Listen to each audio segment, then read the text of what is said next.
Mahari inserted in the third quarter to try to infuse some life dito sa Zamboanga because of free fouls. In comes Jopet Soriano.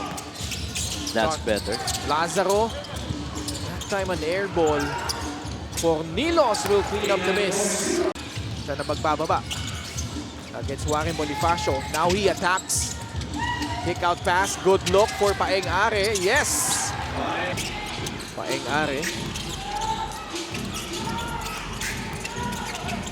Pasa kay John Mahari. 3-point shot is good. Actually, a long two. Pero gusto mo doon is yung napunta yung bola dun sa open space. Oh no.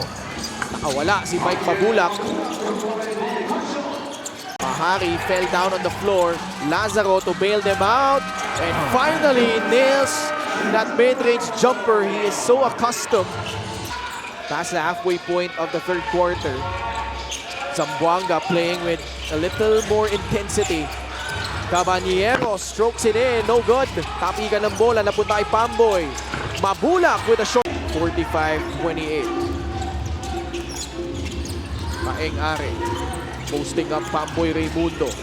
Pivots inside. Blocked by Mabulak.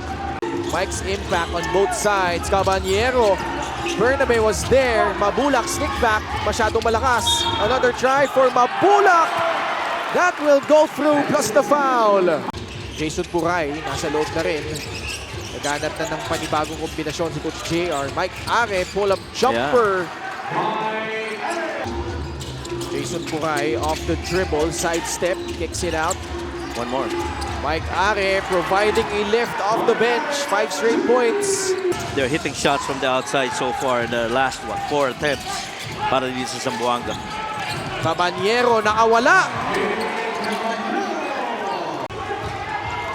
Split at the line from Nick.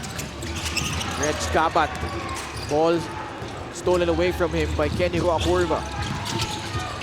Ganda ng movement ng Binyan, even on the downhill.